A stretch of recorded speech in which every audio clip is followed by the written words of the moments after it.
fundamental right, right to equality, right to freedom, right against exploitation, right to freedom of religion, and cultural and educational rights. And then we have today our topic is rights in democracy. Rights in democracy. It's a topic of the politics of class 9. So you all know that what basically democracy is. As we read in the chapter first में हमने पढ़ा government होती है जिसमें लोग ही अपना representative चुनते हैं। किसको? एक अपने को क्या चुनते हैं? रिप्रेजेंटेटिव चुनते हैं। अब बात आती है कि डेमोक्रेसी में राइट्स क्या है, राइट्स इन डेमोक्रेसी क्या है। तो उसके लिए you must know what basically rights are. Rights किसे कहते हैं? अब राइट्स होता क्या है, राइट क्या होता है? तो राइट्स को अगर हम सिंपली देखें तो हम कह सकते हैं rights of the claims of a person. Rights are the claims of a, तो आप कह सकते हो राइट्स, ये लिख लेना ये डेफिनेशन, राइट्स और the reasonable claims of the person recognized by the society and sanctioned by the law। Sanction किसने करे होते हैं? लॉ ने करे होते हैं। ये याद रखोगे। राइट की डिफिनेशन एजुकेशन है, राइट टू फ्रीडम है, राइट टू इक्वलिटी है। ये सारे के सारे राइट जो है ये क्या सबके लिए है कि एक पर्सन के लिए? ये क्या है कि सबके लिए है। तभी हमने कहा कि rights are the reasonable claim of the person recognised by society and sanctioned by law. पहली चीज। उसके बाद आते हैं हमारे पास why do we need rights in democracy? Why do we need rights in democracy? कि हमें डेमोक्रेसी के अंदर राइट का होना क्यों जरूरी है? हमें डेमोक्रेसी के अंदर राइट्स क्यों होने चाहिए? नहीं कह सकते कि we are in democratic country until unless we are not able to follow right. जो है बेटा, rights perform a special role in democracy. पहले नंबर पे राइट जो है ये परफॉर्म करते हैं क्या? क्या करते हैं? ये जो राइट्स है ना बेटा, rights protect minorities from the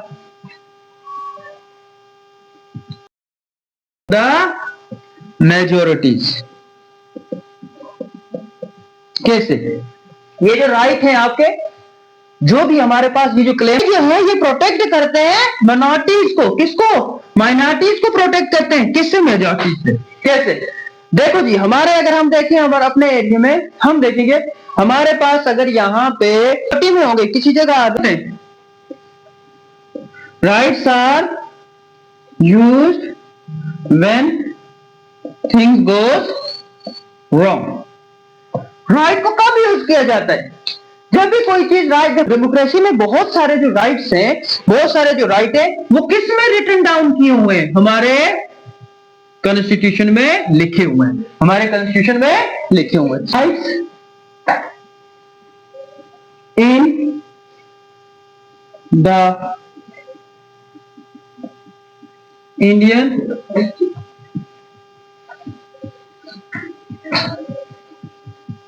constitution. Indian constitution में कौन कौन से राइट हैं हमारे? कौन कौन से राइट है? तो सबसे पहले अगर हम डेमोक्रेटिक राइट्स की बात करें तो उनमें आ जाते हैं हमारे पास फंडामेंटल राइट्स। कौन से आ जाते हैं? Fundamental rights.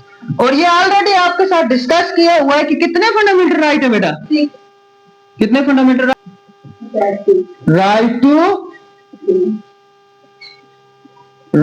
इक्वलिटी। कौन सा आ जाता है? Right to equality, right to, very good, right to freedom. Then we have right against exploitation, right to freedom of religion. Then next, cultural and educational right. And last one is right to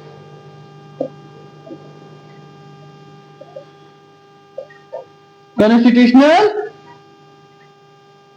remedies. ठीक है, ये जो है बेटा हमारे पास, ये क्या है हमारे पास, पहला ये है, then we have right to freedom, then we have right against exploitation, then we have right to freedom of religion, उसके बाद है हमारे पास cultural and educational right, and then we have right to constitutional remedies.